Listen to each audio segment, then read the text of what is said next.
paz, Senhor, meus queridos. Aqui quem está falando é o Bruno Leite. Estamos começando mais um vídeo para o canal. Se você não é inscrito, se inscreva no meu canal. Ajude o canal, tá? Compartilhe para que outras vidas venham ser alcançadas. E ajude a chegar aos 200 inscritos no canal, tá bom? Eu vou deixar uma palavra breve ao coração de vocês. Aleluia. Que está no livro de 2 Reis, capítulo 22, versículo 1 ao 5, tá? O tema é: Josias repara o templo. Diz assim: tinha Josias 8 anos de idade, quando começou a reinar, e reinou 31 anos em Jerusalém. E o nome de sua mãe era Gedida, filha de Adaías de Boscate, e fez o que era reto aos olhos do Senhor, e andou em todo o caminho de Davi, seu pai, e não se apartou dele, nem para a direita e nem para a esquerda.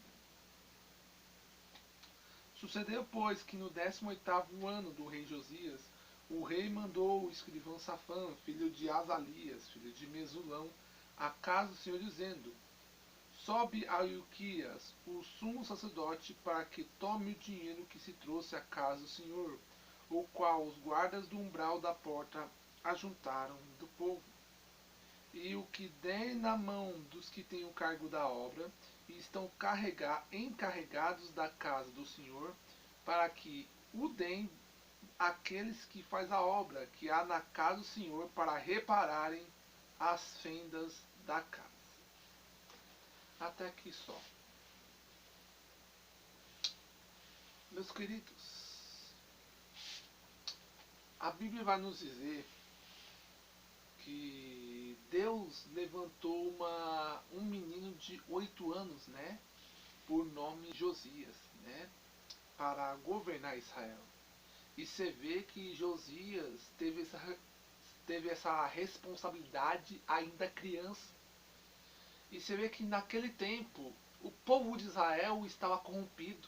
O povo de Israel não andava mais no querer, na vontade de Deus. E aí você vê que nesse tempo até o livro da lei estava sumida, estava desaparecida, né? E você vê que no 18º ano do rei Josias, ele fala a Safã, o escrivão, dizendo: vai, pegue todo o dinheiro, entregue os responsáveis e entrega ao sumo sacerdote Ilquias e aos responsáveis para reparar a casa do Senhor, ou o templo, né? Isso mostra para nós que Deus está falando de quê? De reparação. Como assim, obreiro Bruno? Eu vou explicar. Reparação, quando ele fala de reparação do templo, ele não fala da parede. Ele não fala do templo de casa, assim, paredes, essas coisas. Não, ele está falando de nós. Ele está falando de reparação. E você vê que reparação é um sinônimo de mudança. E você vê que o povo de Israel precisava de uma mudança. O povo de Israel precisava de um conserto, né? Porque muitas vezes quando as pessoas falam de reparar o templo, muitos falam que é o templo feito assim de madeira, de parede. Não, Deus fala de nós mesmos. Ele fala: repare o seu templo. Por quê? Porque se você quer que Deus mude a tua história, você quer que você venha viver algo novo de Deus, primeira coisa, repare o seu templo. Quer ver algo de Deus? Repare o seu templo. Quer ver o sobrenatural? Repare o seu templo, né? Por quê? Porque você vê que Deus, ele não opera na vida de pessoas que estão com o templo quebrado, ou pessoas que estão de qualquer maneira. Porque aqueles que estão de qualquer maneira, não tem como Deus se agradar, não tem como Deus fazer nada. Porque o próprio Paulo vai dizer na carta de Romanos, capítulo 8, verso 8, Paulo diz: portanto, os que estão na carne não podem agradar a Deus. E por quê? Porque você vê que Deus não trabalha no meio de templo quebrado, no meio de um templo que está de qualquer maneira. E você vê que quando eu leio essa passagem, me lembra quando Elias, ele desafia os profetas de Baal no Monte Carmelo, né, a qual relata 1 Reis 18, a qual você vê que, meu Deus, a Bíblia vai nos dizer que Elias, quando ele faz esse desafio aos profetas de Baal, você vê que ele estava sozinho contra 450 profetas pagãos. E ali você vê que ele, quando ele faz o desafio, ele fala: vamos fazer um desafio. Prepare o seu holocausto, prepare o seu sacrifício, não acenda fogo. Que o Deus de vocês venha acender. E aquele que acendeu o fogo primeiro, esse será o Deus. E a Bíblia vai nos dizer que os profetas de Baal prepararam o seu sacrifício, o seu altar, e começaram a clamar a Baal. E você vê que nada acontecia. Por quê? Porque você vê que os profetas de Baal clamavam ao seu Deus, mas você vê que estava adorando um Deus morto. E você vê que eles ficaram insistindo na mesma coisa, né? E até Elias zombou dos profetas dizendo: clama mais alto. Será que ele está viajando? Ou será que ele está dormindo para se despertar? Ou será que ele está fazendo alguma coisa? Zombando dos profetas. Por quê? Porque você vê que tem pessoas que hoje em dia, de vez em reverenciar o verdadeiro Deus, reverenciam uma imagem feita por mão humana. Que tem boca, mas não fala, que tem ouvido, mas não ouve, que tem olho, mas não vê. Então sabemos que tem pessoas que continuam insistindo na mesma coisa. Aí você vê que os profetas continuaram insistindo, insistindo, nada aconteceu. Até que a Bíblia fala que eles espargiram sangue sobre si e desmaiaram. Aleluia! Então você vê, aleluia, que o profeta Elias, ele pede para o povo se aproximar. E a primeira coisa que ele faz, a primeira coisa que ele faz antes de orar ao Senhor para mandar fogo é reparar o seu altar. E é isso que Deus quer. Porque se você não repara o seu altar, tem como Deus ouvir a sua oração? Não. Porque muitas vezes as pessoas não conseguem algo de Deus. Porque estão com seus templos quebrados. Estão com seus altares quebrados. Então, meu querido, entenda uma coisa. Meu Deus, calacéia, calabaio. Eita, meu Deus. Eu já tô sentindo a graça aqui. Basubi cantaramai. Arabagandalabaçou. Meu Deus. Entenda, meu querido. Quer que Deus mude a história? Repare o seu altar. E ali você vê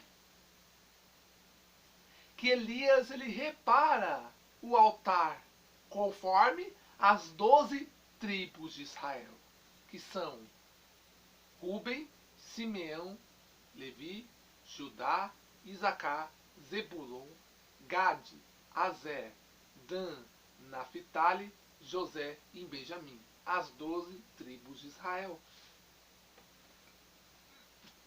Então você vê que Elias, quando ele repara o altar, ele pega o seu sacrifício e corta em pedacinho. Sabe o que é isso? É renúncia.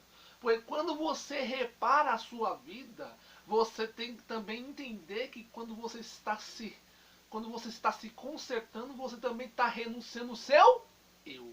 Por quê? A Bíblia diz em João 3,30: é necessário que ele cresça e que eu diminua. Por quê?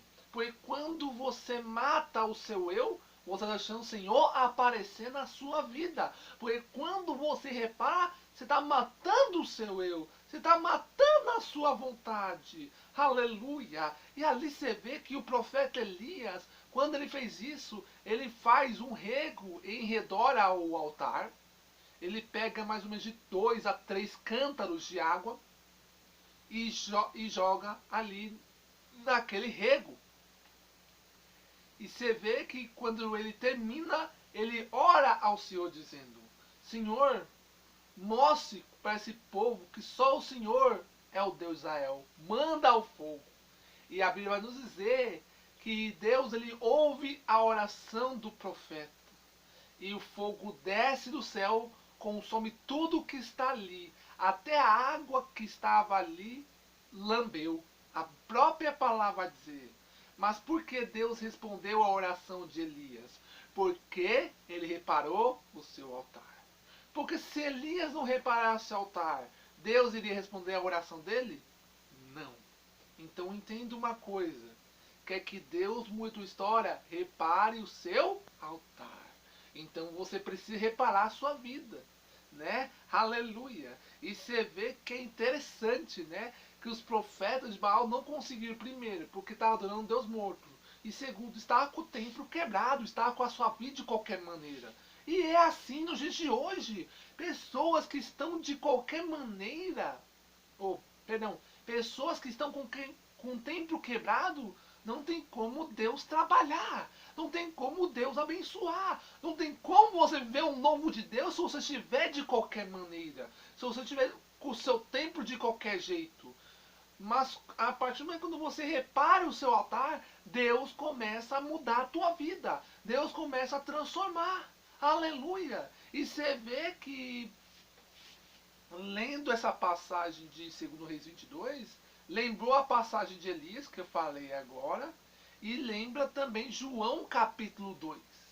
Por que João capítulo 2? Vamos lá para aprender um pouquinho. Olha o que diz. João 2. Aleluia. Só um pouco. João 2. Olha o que Jesus vai falar. Aleluia. João capítulo 2. Ele vai dizer assim. Aleluia.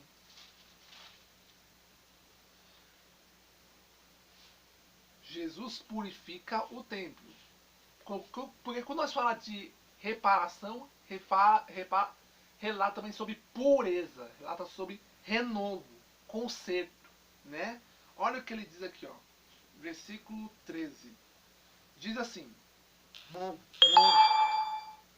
E estava próxima a Páscoa dos judeus, e Jesus subiu a Jerusalém, e achou no templo os que vendiam bois, ovelhas e pombos, e os cambiadores assentados. E tendo feito um azorrague de cordéis, lançou todo o solo do templo, bem como os bois e ovelhas, e espalhou o dia dos cambiadores e derribou as mesas. E disse aos que vendiam pombos: Tirai daqui, não façais a casa do meu pai casa de venda, ou covil de ladrões, né, em algumas traduções. E os seus discípulos lembraram-se do que está escrito: O zelo da tua casa me devorará. Ou seja, Deus é o quê? Um Deus de zelo. O que é um Deus de zelo? É um Deus que cumpre aquilo que fala. Por quê? A Bíblia diz em Ezequiel 12, 28, diz: Assim diz o Senhor, não será retardada uma de minhas palavras, o que eu falei se cumprirá. E você vê que no tempo de Ezequiel o povo estava corrompido. E ali Deus queria acabar com o povo de Israel, né? Mas você vê que Deus é tão maravilhoso que deu o quê? A oportunidade do povo se consertar. De o povo buscar o quê? Um reparo na sua vida. E aqui você vê que quando Jesus ele chega no templo, a Bíblia vai nos dizer que havia cambistas, vendilhões no templo. Que a casa do Senhor era um lugar para adorar, não para fazer comércio. E ali Jesus não se agradou com aquilo, exterminou aqueles cambistas, aqueles vendilhões e expulsou, né? Falando que havia transformado a casa do Senhor num covil de ladrões, né? E aqui, ó, olha o que ele ia falar aqui, ó, versículo 18. E responderam os judeus, disseram: Que sinal nos mostra para fazer isso? Jesus respondeu e disse: Derribar esse templo. Derribar é destruir. E em 3 dias eu o levantarei. Disseram, pois, os judeus: Em 46 anos foi edificado esse templo, e tu levantarás em 3 dias? Você vê que ele não falou do templo, o templo. Ele não está falando do templo, não está falando das paredes. Ele está falando de nós. Olha aqui, ó. Mas ele fala do templo do seu corpo. Ele está falando de conserto. E você vê que quando ele fala dos 3 dias, ele fala de sua ressurreição. Ele fala de um avivamento. Lembra o que o profeta Abacuque diz, capítulo 3, verso 2? Ouvi a tua palavra e temi. Aviva o Senhor a tua obra. Avivamento é o quê? Arrependimento, mudança, conserto, reparo, meu querido. Aleluia. Então você vê, meu Deus. Eita glória. Aleluia, arabacai. Arabacadarabassuri canchorebassá. Meu Deus. Então você vê que precisamos reparar a nossa vida. A Bíblia diz em 1 Coríntios 6,19, Paulo diz: o nosso corpo é templo do Espírito Santo. E você vê que precisamos reparar a nossa vida. Então, se você quer que você quer que Deus mude a tua história, quer ver promessas, repara o seu altar. Se conserta. Busca um avivamento. Caso ao contrário, vai continuar sempre do mesmo jeito, né? E você vê que é incrível quando ele fala de reparação. Porque isso é o quê? É mudança. É renovo, meu querido. Né? Aleluia. E você vê que muitos entendem o templo. Muitos entendem que o templo é o quê? É isso. Não. É nós. Nós somos o templo, a morada do Espírito Santo. Né? Ele fala de nós. Então precisamos reparar a nossa vida. Porque se não reparar, as coisas vão continuar sempre do mesmo jeito. E as coisas de vez melhorar, vai de mal a pior. Né? E ali você vê que no tempo de Josias o povo precisava se consertar. O povo precisava voltar para o Senhor. Né? Aleluia! Porque você vê que o povo está na idolatria. E o povo precisava voltar para o primeiro amor. Lembre o que João falar para a igreja de Éfeso, Apocalipse 2:5? Lembra-te de onde caíste, arrependestes e pratique as primeiras obras. Olha que coisa. Então isso mostra conserto, mudança. Porque quando você busca uma mudança, aí Deus começa a trabalhar. Aí Deus começa a mudar a tua vida. Caso ao contrário, esquece. Vai continuar sempre do mesmo jeito. Porque tem pessoas que, de vez em buscar reparação na sua vida e se consertar com Deus, muitos continuam insistindo na mesma coisa. Tentando, pensando que vai dar certo, pensando que vai progredir, vai nada, vai só piorar. É. Então, é necessário uma reparação na nossa vida. É necessário um conserto. Porque senão as coisas vão continuar sempre da mesma forma. Né? Aleluia. Então você vê, glória a Deus, que quando houve a reparação do templo, a Bíblia vai nos dizer que o Quias estava ali, ajudando na reparação, até que encontra o quê? O livro da lei, né? E você vê que ele mostra para quem? A Safã, o escrivão. E ali a Bíblia vai nos dizer que quando ele mostra esse livro, ele entrega a Safã, e Safã ele mostra ao rei Josias, né? E você vê que quando Safã quando ele lê os mandamentos, Josias se indigna. Por quê? Porque o povo estava corrompido, o povo estava distante. E a Bíblia fala que ele rasga as suas vestes. Porque quando nós rasgamos a nossa veste, é forma de tristeza, é uma forma de indignação. E ali você vê que Josias fala para consultar os profetas, né? Porque a ira do Senhor estava o quê? Porque o Senhor estava o quê? Furioso por causa da indignação, por causa do corrompimento do povo, né? Então você vê que a Bíblia vai nos dizer que eles consultaram uma profetisa por nome Ulda, né? A Bíblia fala que havia uma profetisa chamada Ulda, e Ulda fala o que iria acontecer. Que ela fala, assim diz o Senhor, que devido a desobediência... Quer ver? Ó? Só para nós entender um pouco, ó. Volta lá, segundo Olha o que ele diz aqui, ó, versículo 15. E ela lhe disse: Assim diz o Senhor, Deus de Israel, dizei ao homem que vos enviou a mim. Assim diz o Senhor: Eis que eu trarei mal sobre esse lugar e sobre os seus moradores, a saber todas as palavras do livro que lê o rei de Judá. Porquanto me deixaram queimar incenso a outros deuses, viu? Então eles deixaram de adorar outros, deixaram de adorar o Senhor para adorar outros deuses, olha, para me provocarem a ira por todas as obras de suas mãos.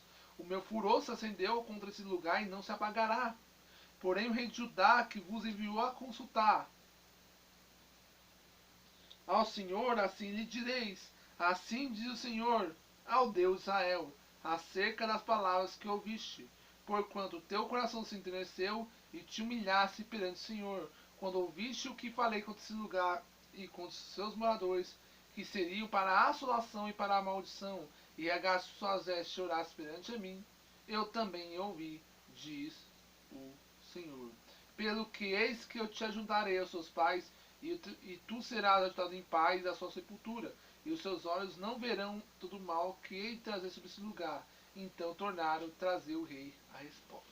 Viu? Então você vê que Deus iria acabar, queria exterminar por causa da desobediência, né? Porque você vê que o povo estava corrompido, o povo começou a oferecer incenso a deuses estranhos, e Deus queria acabar com aquele mal. Mas por Josias ter se humilhado, por Josias ter chorado perante a presença de Deus, Deus se arrepende do mal. Por quê? Porque quando nós se humilha, quando nós suplica ao Senhor misericórdia, Deus o que responde? Por quê? A Bíblia vai nos dizer em Tiago 5,16: Confessai a culpa uns aos outros e orai uns aos outros para que sareis. Porque a oração feita por um justo pode muito em seus efeitos. Olha que coisa tremenda. Por quê? Porque quando você é justo, Deus ouve a oração do quem? Do justo. Daquele que está na obediência. E por meio de uma pessoa, Deus salva vidas, né? Deus dá mais uma oportunidade para as pessoas o quê? Se arrependerem. E nós sabemos que Deus é um Deus de quê? De misericórdia, mas também Ele é um Deus de quê? De justiça. E a Bíblia vai nos dizer, lá no livro de Deuteronômio 4:24, vai nos dizer assim, que Deus é um fogo consumidor, mas é um Deus de quê? De zelo. O que é um Deus de zelo? Deus de zelo é um Deus de palavra. O que Ele fala, está falado. Mas Deus é tão maravilhoso. Deus é tão, como fala, bondoso, né? Que Ele nos concede o quê? A oportunidade. E você vê que quando Deus nos repreende e fala para nós reparar a nossa vida, não é porque Ele quer o nosso mal, é porque Ele se preocupa, é porque Ele nos ama, mesmo que o mundo rejeite, mesmo que o mundo não aceite, mas o Senhor nos ensina a se consertar, o Senhor nos ensina a entender que Ele nos ama, Ele se preocupa, que Ele se importa com cada vida que há na terra. Porque a Bíblia fala que Ele é o quê? Longânimo. Quem que é longânimo? Misericordioso. Né? Isso mostra que Deus dá oportunidade para as pessoas se consertarem, para a pessoa reparar a sua vida. Lembra quando Deus usa a vida de Ciro para falar com Israel? A qual o povo estava cativo durante 70 anos na Babilônia, no tempo de Dário? E ali você vê que Deus usa a vida de um rei pagão para falar com Israel. Capítulo 45, verso 22 de Isaías, ele diz: Olhai para mim e sereis salvos vós os termos da terra, porque há um Deus e não há outro. Por quê? Porque nós sabemos que Ele é digno de adoração. Por quê? É Ele que cura, é Ele que liberta, é Ele que transforma, é Ele que restaura, é Ele que convence nós do pecado, da justiça e do juízo. E nós sabemos que não há outro a não ser Ele. Aleluia! Então, meu querido, para finalizar, quer que Deus mude tua história? Repare o seu altar. Quer ver promessas? Repare o seu altar. Quer ver o sobrenatural? Repare o seu altar. Quer que Deus faz algo na sua vida? Repare o seu altar. Caso ao contrário, esqueça. Não tem bênção, não tem provisão, não tem algo novo de Deus se não houver reparação, se não houver uma mudança na sua vida. Amém? Que Deus abençoe a vida de cada um. Amém? Se inscreva no meu canal, tá? Ajude, tá bom? E queria dizer que em outubro vou estar fazendo um estudo sobre os 9 frutos do Espírito Santo, tá? Aleluia. E depois desse estudo eu vou estar fazendo 3 dias de, perdão, 3 semanas mesmo, do tema Cartas para Deus, tá bom? Era 7, mas vou fazer só 3 dessa vez, tá bom? Aleluia. Vamos estar orando para finalizar o vídeo. Soberano Deus e eterno Pai, Deus, eu quero, Pai, pedir perdão pelas nossas falhas, nossos pecados, transgressões e iniquidades. Perdoe se falhamos, perdoe se transgredimos, perdoe se corrompemos, Pai. Eu sei que não somos merecedores de nada, não somos dignos de nada, Pai. Mas o Senhor tem sustentado, tem nos guardado, tem nos protegido, tem abençoado, mesmo não merecendo. Mas mesmo que nós permanecemos infiel, o Senhor permanece fiel conosco. Em nome de Jesus. Deus, obrigado por essa oportunidade. Obrigado, Senhor, por estar fazendo esse vídeo pro canal. Nada pra mim, é pra tua glória. Porque eu sou digno da honra e toda a glória, sou digno da adoração, Pai. Em nome de Jesus, Pai. Deus, eu vim alcançar vidas, Pai. Em nome de Jesus, Pai. O Senhor venha reparar, Pai. E eu sei que pessoas precisam de reparação, Pai. Aleluia, porque o Senhor não opera no meio de templos quebrados. O Senhor não opera na vida de pessoas que estão de qualquer maneira. O Senhor opera no meio daqueles que reparam a sua vida, Pai. Deus, eu vinha ajudar as pessoas a repararem a sua vida. Que essas pessoas venham viver o novo do Senhor, Pai. Deus, eu venha, Pai, repreender todo laço, toda a palavra contrária, toda a seta, toda a obra do inimigo, toda a fúria do diabo, toda a afronta, toda a seta, toda cilada, toda a palavra contrária, todo laço de Satanás, em nome de Jesus, Senhor. Entra com a tua providência, Pai. Toca, Pai. Toca, Pai. Em nome de repreenda todo laço, toda a palavra contrária, toda a obra do inimigo, toda a fúria de Satanás, toda a seta maligna. Em nome de Jesus. Sa! Su! Su! Em nome de Jesus. Eu profetizo a cura, profetizo só de vez sobre essas vidas, Pai. E eu creio que através desse vídeo que pessoas vão ver algo novo, eu creio que vidas vão viver o algo novo. Vão se humilhar e vão ver que só o Senhor é o único e que não há outro a não ser Ti. Em nome de Jesus, Pai. É o que eu te peço e te agradeço. Em nome do Pai, do Filho e do Espírito Santo de Deus. Amém. Amém, meus queridos. Deus abençoe a vida de cada um. E queria dizer, aleluia, que quem quiser, aleluia, mandar alguma passagem para eu estar pregando aqui no canal, pode mandar, tá bom? Vou estar pregando, aleluia. Há um tempo atrás uma pessoa me mandou pregar, né, sobre o Salmo 1, né, Salmo 1, versículo 1 ao 3, preguei, aleluia. E quem quiser mandar alguma passagem para eu estar lendo aqui no canal, pode mandar, tá bom? Vou estar lendo, tá bom? E é isso. Espero que tenham gostado. Que Deus abençoe a vida de cada um de vocês. E é isso, gente.